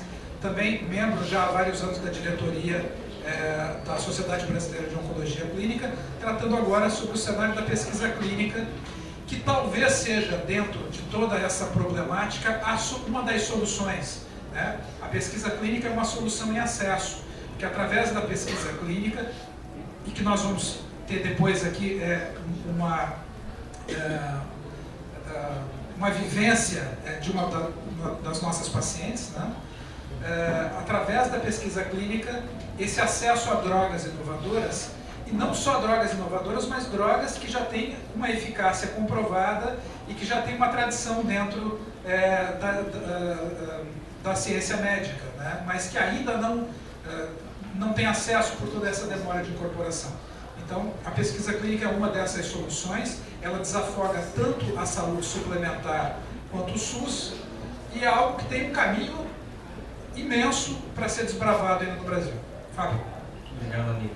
E falando também, então, como diretor da Sociedade Brasileira de Oncologia, nós já estamos discutindo com o Ministério da Saúde talvez uma alteração na forma de remuneração do tratamento do SUS. Talvez o modelo das APACs já não seja mais um modelo adequado. Hoje nós já temos exemplos, por exemplo, de medicamentos que são fornecidos centralmente e não comprados mais pelo hospital, de uma forma mais barata, né, com um controle melhor. Provavelmente esse modelo venha a se modificar aí para o futuro, para tentar atualizar um pouco mais rapidamente os tratamentos do SUS. Também é uma prioridade da sociedade o desenvolvimento da pesquisa clínica no Brasil. Nós temos hoje várias associações e ONGs de pacientes, como, por exemplo, o Oncoguia de São Paulo, que prioriza a pesquisa clínica, o Instituto Vencer o Câncer, que é, junto com o Dr. Drauzio Varela, o Dr. Fernando Maluf e o Dr. Buzaide, também priorizam a disseminação da pesquisa clínica para o país inteiro. porque eu vim aqui não para facilitar, mas eu vou complicar um pouco mais na minha apresentação. Os tratamentos eles vão se tornar mais complexos, mais caros, e o grande desafio é, se nós já temos uma dificuldade enorme de acesso agora, como vai ser para daqui por diante? Então, se nós não nos articularmos em parcerias públicas e privadas, se nós não também acessarmos o que existe de melhor no mundo, certamente os nossos pacientes ficarão longe, né, de todos esses tratamentos. Então, por isso que há cerca de 18 anos eu ousei pensar em pesquisa clínica em Juí como uma forma de acesso para os meus pacientes. E tudo acabava sempre, né, na mesma solução. O SUS não fornecia, o paciente não tem plano de saúde, judicialização. E aí a judicialização acaba sendo um problema público e social muito grande. E quando a gente judicializa um medicamento, geralmente o que é feito é um bloqueio das contas do Estado, o medicamento ele é comprado a um valor acima de mercado, existe muito desperdício, nós recebemos às vezes contato da Coordenadoria de Saúde com medicamentos que estavam para vencer na semana seguinte, que custavam 15 mil reais no frasco. Então você tem dificuldade de controle, você tem dificuldade de otimização da dose. E aí eu pensei, bom, qual é a solução para tudo isso? Como é que se tem acesso? E aí numa palestra no Congresso americano, eu vi uma pesquisadora canadense falando que no Canadá a melhor maneira de se ter acesso a tratamento inovador e a tratamento de ponta era pela pesquisa clínica. E aí que eu pensei, bom, se no Canadá é assim, por que não pode ser feito assim no Brasil? E aí eu fui em busca de oportunidades, de parcerias, para que a gente começasse a fazer pesquisa, e felizmente hoje Juí se consolida como um dos grandes centros de pesquisa que existem no Brasil, em termos de tamanho, de experiência e de número de protocolos. Esse é um site do governo americano. Toda pesquisa clínica, para ser iniciada globalmente, ela tem que ser registrada nesse site. Então, um exercício simples, quando a gente digita Juí, aparece lá 250 estudos clínicos que já foram realizados, e alguns já não fazem mais parte dessa lista, mas nós já ultrapassamos hoje 300 estudos clínicos que foram iniciados aqui. E para isso nós precisamos de parceiros. Quais são esses parceiros? Desde parceiros da indústria farmacêutica até grupos de pesquisa que hoje desenvolvem pesquisas próprias com dinheiro captado da iniciativa privada. Um exemplo mais próximo agora, nós fechamos parceria recentemente com o Hospital Einstein, que está desenvolvendo estudos clínicos. Eles inauguraram um centro de pesquisa lá, de milhares de metros quadrados, e que visa então pesquisas clínicas para solucionar alguns tipos de câncer muito mais comuns no Brasil, como o câncer de colo de útero, por exemplo. Então essas parcerias são fundamentais para que a gente possa desenvolver isso. A pesquisa, ela está em ascensão. A gente vê aqui a questão do investimento hoje que nós temos em pesquisa clínica. Nós devemos chegar à soma de 230 bilhões de dólares por ano. Então vocês imaginam que se investe 230 bilhões de dólares por ano em pesquisa. E aí eu pergunto quantos por cento dessa fatia a gente quer para o nosso país e para os nossos pacientes. Então existe o recurso, só nós não temos competência suficiente para trazer esses recursos para a nossa realidade. Outro dado interessante, se gasta, no desenvolvimento de medicamentos, cerca de 10 anos, e o custo chega a 5 mil dólares por minuto. É isso que se investe hoje em inovação e tecnologia.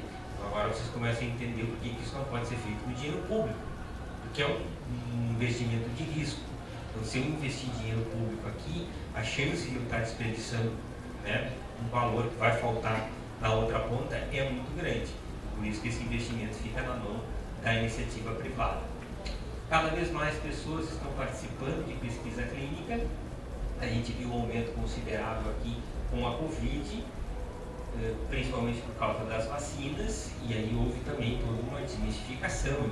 E as pessoas passaram a falar sobre pesquisa clínica depois do desenvolvimento das vacinas e de alguns tratamentos para a Covid. E o benefício é para toda a sociedade. Ganham os pacientes, principalmente, que têm acesso a terapias inovadoras, ganham os hospitais e as instituições, pela diversificação de fontes de receita, pela qualificação profissional, pela também relevância e protagonismo, os próprios centros de pesquisa, e as fontes pagadoras também ganham, porque a diminuição de custos, redução de sinistralidade, redução de judicialização, ela é enorme. Num cálculo simples, nós já fizemos esse cálculo, né? O tratamento para câncer de pulmão hoje em primeira linha inicial, se a gente for economizar de ponta a ponta, a gente consegue salvar R$500 mil para um paciente. Um paciente. Então vejam o quanto a gente pode desafogar todo o sistema. E para isso, então, a gente precisa de grupos colaborativos. A Oncosite hoje tem o orgulho de fazer parte de uma parceria com o Hospital Moinhos de Vento, que é afiliado à Universidade de Johns Hopkins e que nos abre as portas do mundo, então, para novas possibilidades, em termos de novos tratamentos, em termos de novas tecnologias e também de treinamentos e capacitações que são fundamentais, porque muitos tratamentos mais modernos, eu vou falar um pouquinho disso, talvez não sejam possíveis de serem aplicados em Juí. Vão precisar de hospitais mais complexos e é por isso que a gente precisa fechar essas parcerias para que a gente tenha acesso a isso. Isso é fundamental. Nós, na semana passada, acho que uns 15 dias atrás, nós tínhamos uma paciente em quimioterapia aqui, que ela fazia reação de hipersensibilidade à quimioterapia. E era uma pena porque ela estava dando uma resposta maravilhosa ao tratamento. Aí a gente entrou em contato com o Williams, e ela tinha um bom seguro de saúde, e ela fez a quimioterapia internada na UTI, se sensibilizou e continuou fazendo o tratamento. Então essas parcerias para nós são muito importantes. Também aqui puxando um pouco lá para o Vale dos Vinhedos, né? Essa parceria recente aqui com o Hospital Taquini, visando também ampliar esses nossos contatos e que a gente possa então estar atuando em outras regiões aí do Rio Grande do Sul. Essa parceria do ano passado aí com o Hospital Taquini está dando super certo. Também o nosso Hospital de Retaguarda, então é importante para um centro de pesquisa como nós temos um hospital que dê suporte para os nossos pacientes. Nossa equipe toda trabalha hoje dentro do Hospital Unimed, que nos dá acesso a uma emergência de qualidade, uma internação de qualidade, a todo o suporte de exames de imagem, de exames de laboratório, e também parceria com o programa de capacitação. Esse é o programa de capacitação em pesquisa clínica da Sociedade Brasileira de Oncologia Clínica, onde oncologistas do Brasil inteiro vêm fazer treinamento em Juí desde 2018 e aprender como se faz pesquisa clínica. E aqui a brincadeira que eu sempre sonhei um dia botar em Juí no mapa da pesquisa da oncologia, né, e esse mapa mostra, né, que a gente conseguiu. Também a participação atuante aqui de Juí e minha diretamente no marco regulatório da pesquisa clínica. Pasmem, não existe uma lei de pesquisa clínica em seres humanos, e aí desde 2014, através da nossa querida senadora Ana Amélia Lemos, nós conseguimos então essa abertura dentro do Congresso Nacional, onde nós discutimos pesquisa clínica. Esse projeto já passou então por todas as comissões do Senado, por todas as comissões da Câmara dos Deputados, e aguarda a aprovação final para ser votado em plenário na Câmara dos Deputados. Hoje foi um dia feliz para mim. Nós recebemos aqui a visita do deputado Pedrinho Westphalen, que se comprometeu a ser o relator desse projeto de lei na Câmara dos Deputados, então nos sinalizando que o projeto vai voltar a andar e que a gente possa tê-lo aprovado em breve, e que vai desburocratizar então a pesquisa clínica, dando mais acesso para os nossos pacientes com processos mais rápidos e tornando o Brasil mais competitivo. Também projetos aqui com associações como o Instituto Vencer o Câncer, onde nós atuamos diretamente na capacitação de centros de pesquisa no Norte e no Nordeste. Foram selecionados 6 centros, e isso faz com que também então, a gente consiga sonhar em uma grande rede de pesquisa clínica no Brasil inteiro. Lembrar então que as pesquisas sempre passam por várias fases.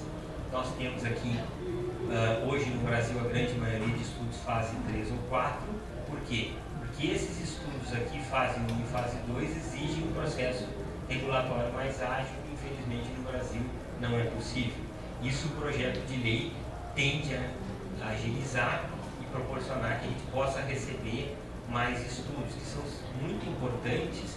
Depois nós vamos ouvir o depoimento da nossa paciente aqui, para aqueles pacientes que já receberam várias linhas de tratamento e que muitas vezes estão fora de possibilidade. Então, ampliar acesso a estudos mais precoces faz todo sentido. E também os nossos estudos pré-clínicos. Eu tenho aqui a felicidade de ter o pessoal da Unigi aqui junto comigo. Nós conversávamos a importância da universidade para que a gente possa também então, desenvolver estudos pré-clínicos e hipóteses que possam ser testadas aqui, né, desenvolvendo a nossa ciência local. Então, de tudo isso, o que a gente sabe que a descoberta de um novo tratamento leva quase 10 anos, né, pode chegar a 15 anos, e vejo, muitas vezes, de 250 estudos pré-clínicos, só um acaba chegando ao modelo final. Então, tudo aquilo que a gente escuta todos os dias, que né, combate o câncer, né, graviola, aveloz, que mais? Babosa, cada semana amaranto, cada semana a gente tem uma fórmula nova, né? Criolina, e assim vai, né? A gente tem, na verdade, tudo isso acaba sendo testado, mas só que na fase final de desenvolvimento a gente tem pouquíssimos que acabam sendo aprovados. Como é que começou essa história? Começou na Primeira Guerra Mundial, onde as pessoas expostas ao gás mostarda acabavam desenvolvendo leucemia. E aí alguém teve a brilhante ideia de sintetizar isso, né, falando de uma maneira simples, um remédio que a gente chamava de mostarda nitrogenada e que foi o primeiro então, quimioterápico que a gente usou por via endovenosa e que começou a controlar as células cancerígenas da leucemia. Então isso faz parte da nossa história. Hoje nós já evoluímos muito. Hoje nós evoluímos para testes genéticos como aliados na medicina de precisão. Então a gente passou daquela fase onde todo mundo fazia. Esse é o nosso querido amigo aí da Sirene, né? Quem quiser prestigiá-lo depois. Hoje não é mais possível você tratar todos os tipos de câncer de uma maneira só. Há um tempo atrás a gente teve a famigerada pílula do câncer, né? Todo mundo achava que a fosfetanolamida dava o mesmo remédio para todo mundo e curava o câncer de todo mundo. Não, a gente descobriu que cada câncer tem diferentes particularidades. Estou falando só de um tipo aqui, câncer de pulmão. Hoje nós temos diversos subtipos de câncer de pulmão dentro da mesma entidade. Então, de acordo com cada mutação, eu vou dar um tratamento diferente. Então, isso é fundamental para que a gente possa tratar os nossos pacientes com aquilo que a gente chama de medicina de precisão ou drogas-alvo. Então, se eu der o remédio errado aqui, não vai funcionar. Eu vou ter um desperdício de dinheiro, o paciente vai ter uma toxicidade, às vezes, muito elevada e sem resultados significativos. Então, eu testar biomarcadores hoje acaba sendo crucial e fundamental para os nossos pacientes. E isso, infelizmente, nós também não temos acesso ao SUS. Os pacientes acabam não sendo testados. Então, o simples fato de encaminhar o paciente para uma pesquisa já propicia que ele faça esses testes de biomarcadores e a gente consiga encaixá-lo em um desses tratamentos. Isso independente se o paciente for do SUS ou se o paciente for privado, a gente acaba tendo esse acesso universal. Não é à toa, né, que a medicina foi evoluindo, o tratamento oncológico também, que anos atrás o Prêmio Nobel de Medicina e Fisiologia, em 2018, foi para 2 pesquisadores, um japonês e um americano, que descobriram então o princípio da imunoterapia. O que é a imunoterapia? Nós passamos da era então onde a gente usava um remédio tóxico para atacar o câncer e que atacava também as nossas células sadias, para um tratamento que ele visava objetivamente o seguinte: se descobriu que o câncer ele freava os nossos sistemas de defesas. Então, quando o câncer começa a se desenvolver, as nossas defesas ficam paralisadas.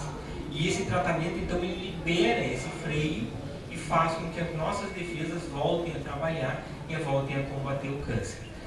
Isso é tão verdade que a gente começou então a ter respostas muito boas para diversos tipos de câncer que a gente não tinha tratamento. E esse é o princípio então da imunoterapia. Aqui só um exemplo, né, de como isso pode funcionar. Um paciente então que usou um remédio chamado nivolumab, uma das primeiras imunoterapias para melanoma. Aqui em amarelo a lesão que ele tinha ativa, e depois de 8 semanas de início do tratamento já a doença totalmente controlada aqui, com respostas que a gente não via antes e com efeitos colaterais muito menores, as pessoas com qualidade de vida e vivendo melhor. Estamos evoluindo agora para a fase então, da terapia celular, que é um outro avanço aqui.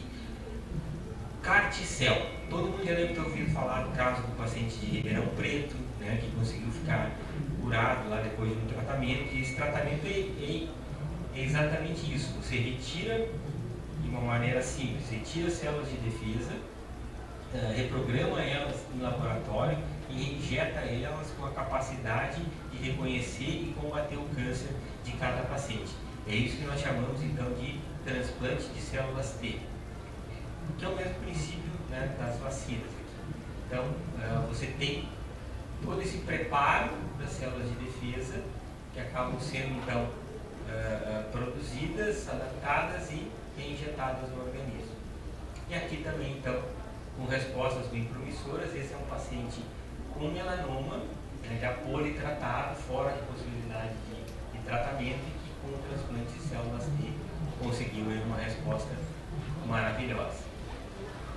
Então a gente passou da era, né, dos quimioterápicos, da atuação sobre divisão celular, para a era então dos tratamentos personalizados, da imunoterapia, do transplante de células T. O transplante de células T foi autorizado agora no Brasil para algumas neoplasias hematológicas, ao singelo custo de 1.700.000. 1.700.000 é o preço fábrico, mais os impostos.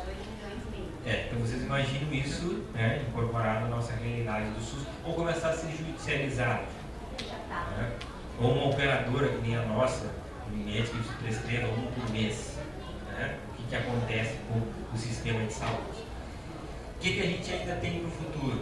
Mais um prêmio Nobel, né? Aqui é a tecnologia do CRISPR, né? Que é a edição genética. Até eu recomendo aqui o livro que conta essa história, né? Essa biografia, e que nada mais do que faz a edição de segmentos do DNA que estão defeituosos. Eles acabam, então, essa sonda acaba recortando esse segmento defeituoso e substituindo por um segmento normal, e fazendo então que aquele gene que causava o câncer, né, que produzia a doença, que estava defeituoso, seja corrigido, né, e que a doença não se reproduza mais. Isso em breve vai estar a nosso dispor. Como é que nós vamos ter acesso a tudo isso também? Por isso, a importância de a gente ter pesquisa, porque nós precisamos adequar tudo que está de novo na nossa realidade, para que a gente tenha esse acesso mais fácil, e através disso a gente discuta também de que maneira essas tecnologias estão sendo incorporadas. E é por isso que a gente tem tanto orgulho de ter consolidado o nosso trabalho no Instituto de Oncologia, porque lá a gente consegue ver isso de ponta a ponta. Né? Nós estávamos dando uma entrevista aqui para a Jovem Pan, eu e a doutora Maria Carolina, e estavam perguntando qual seria o modelo ideal. O modelo ideal é que o paciente chegasse, a gente avaliasse a possibilidade de ela entrar em um tratamento em pesquisa, e aquilo que não fosse possível, a gente tenta encaminhar para o tratamento convencional. Hoje, infelizmente, o caminho é inverso, e é por isso que os tratamentos continuam sendo tão caros e a gente costuma ter um custo tão alto. Também é interessante que nós vamos ter que usar, eu estou indo para a nossa mensagem final, nós vamos ter que usar cada vez mais a tecnologia a nosso favor. Um dado interessante aqui, de estudantes de medicina aqui na nossa plateia, por que 30% dos estudantes de medicina não querem ser médicos? 30% deles estão fazendo medicina apenas para aplicar o conhecimento em alguma nova tecnologia. Eles não querem exercer a profissão de médico, querem usar em algum tipo de de tecnologia, e tudo bem, né? A gente precisa de pessoas que pensem nisso. Um exemplo aqui, bem recente, né, de inteligência artificial. Aqui, então, o paciente com uma ressonância de mama, mostrando ali o seu câncer de mama inicial. Foi feita uma revisão de todas as ressonâncias prévias dos pacientes e a inteligência artificial conseguiu diagnosticar o câncer com 4 anos de antecedência, antes do olho humano.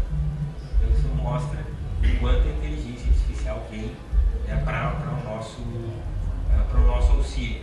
Isso também serve, por exemplo, para diagnósticos não só de imagem, mas de patologia. A gente vai ter inteligência artificial nos ajudando a todo momento aí com essas novas tecnologias. Então, é isso que a pesquisa clínica nos traz, e esse é o desafio que nós temos hoje, de aumentar esse acesso, e isso vai ser feito como? Com eventos como esse, a gente pode desmistificar a pesquisa para toda a população, melhorando a parte de legislação, né, informando cada vez mais pessoas capacitadas para se trabalhar em pesquisa e que possam, de fato, fazer com que isso se torne significativo no nosso país. Voltando um pouquinho aqui à imunoterapia, então eu queria contar, e antes de eu chamar minha querida paciente aqui para o nosso debate, exatamente a história da Lourdes. A Lourdes é uma pacientinha nossa de estimação que nos procurou há anos atrás numa situação bem difícil. Ela tinha uma doença onde ela já tinha passado por todos os tratamentos convencionais, não tinha tido uma resposta satisfatória e nós estávamos para abrir um estudo clínico de imunoterapia aqui na Oncosite, mas que, em virtude da legislação, estava demorando muito para iniciar esse estudo. E a Lourdes, então, não tinha muito tempo para esperar. Para nossa sorte, como o universo conspira a nosso favor, nós conseguimos incluir a Lourdes num protocolo de pesquisa, o mesmo protocolo de pesquisa que já estava aberto nos Estados Unidos. E aí a Lourdes, então, foi enviada para Miami, né? O pessoal da pesquisa pagou para ela passaporte, visto americano, depois vai me corrigindo, tá, Lourdes? Passaporte, visto americano, ela foi acompanhada para Miami, recebeu o tratamento e, para nossa sorte, para nossa felicidade, ela teve resposta completa ao tratamento da doença dela.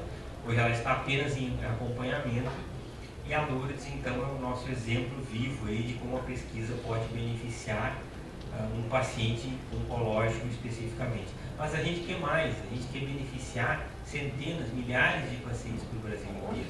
É exatamente por isso que nós temos que fazer com que as coisas se acelerem e que a nossa realidade se transforme. Então, Lourdes, é com muita alegria que eu quero te chamar aqui para frente, te dizer que eu estou muito feliz por esse momento, porque a Lourdes se tornou nossa sócia, né, do nosso centro de pesquisa, e ela é aquela paciente que faz questão de servir de exemplo para os outros pacientes. A Lourdes, ela está toda hora lá batendo na nossa porta, trazendo alguém para poder participar de algum protocolo de pesquisa.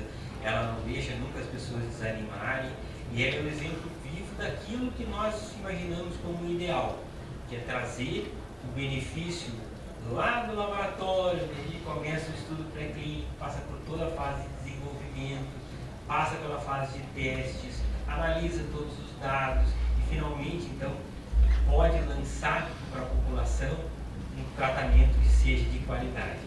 Muitos dessas salas aqui fazem parte desse ecossistema. E é por isso que, para que isso se torne representativo, a gente trouxe a Lourdes hoje para contar a história dela. Obrigado, Lourdes, mais uma vez por você estar aqui. E, bom, queria que tu contasse um pouquinho, assim, como foi isso para ti. Bom, conta a tua história, o microfone é teu.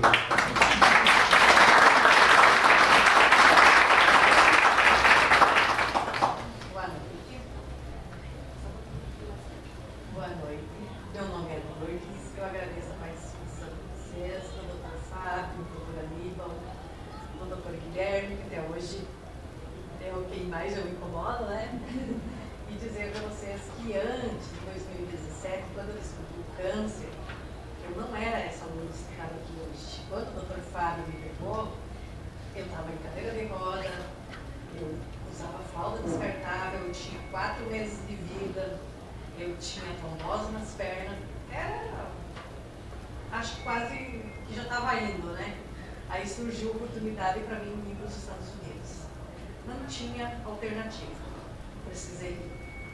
Aí lá com as medicações, fui muito bem recebida, muito bem tratada pelos médicos. O Dr. Fábio fez todo o encaminhamento certinho. Nós fomos em 3 pacientes, então, para deixar bem relatado, eu fui a única que fiquei, que eu estava comentando antes com o Dr. Aníbal, devido que quando a gente sai para fora do Brasil, tu precisa levar todos os teus documentos certinho. Então, quando eu cheguei lá, minha pasta, meus documentos estavam todos certos. Igual das outras pacientes, São Paulo, e tinha uma representante em Rio, tudo pela metade.